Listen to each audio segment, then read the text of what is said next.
The world watched in shock as news spread of a terrible act. The headline shouted about an assassination that would change history. In Sarajevo on June 28, 1914, Franz Ferdinand, heir to the Austro-Hungarian throne, was killed.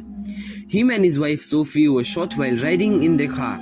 The Serbian nationalist Princip fired the deadly shot. Princip was part of a group wanting freedom for Slavic people from Austro-Hungarian rule. This event, though small, would have huge consequences. It set off a chain reaction among the great powers of Europe. Austria-Hungary, blaming Serbia for the killing, declared war. The declaration was quick and firm. A complex web of alliances, years in the making, then kicked in.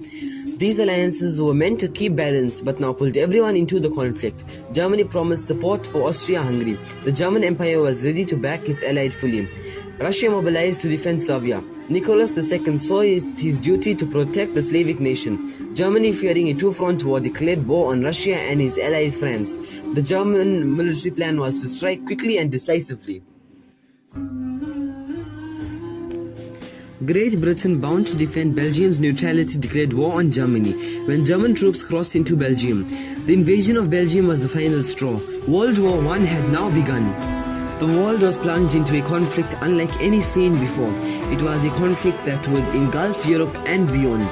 Nations from around the globe would be drawn into a fight. Millions would die in the years to come. The war would leave a lasting scar to the world.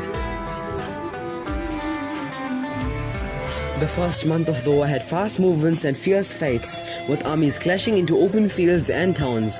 Germany, following its plan, came for a quick win against France, hoping to avoid a long war. This plan, however, failed at the Battle of the Marne, where the Allies stopped the German advance. The Western Front, stretching from the English Channel to Switzerland, became a deadly stalemate, with neither side being able to gain much ground. Trench warfare became the main feature of this war, with soldiers digging in to protect themselves from constant artillery and machine gun fire.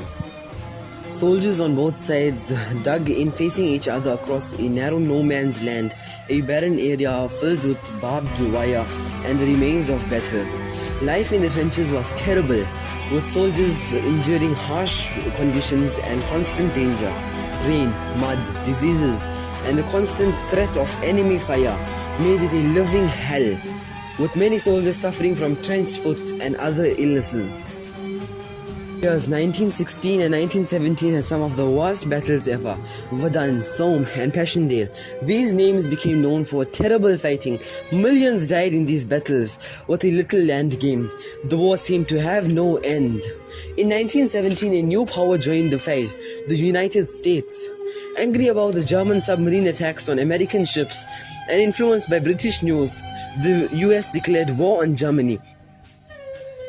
By 1918, Germany, tired and facing certain defeat, asked for a truce to end the ongoing fight.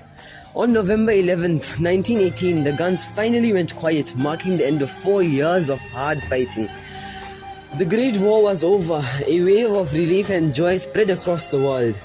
The world celebrated, but the cost of winning was huge, with a generation hurt by the horrors of war.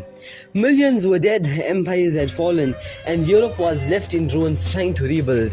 The Treaty of Versailles, signed in 1919, officially ended the war, but it was far from perfect. The treaty, however, had many problems and was criticized by many. It blamed Germany for the war and imposed harsh penalties that many thought were too much.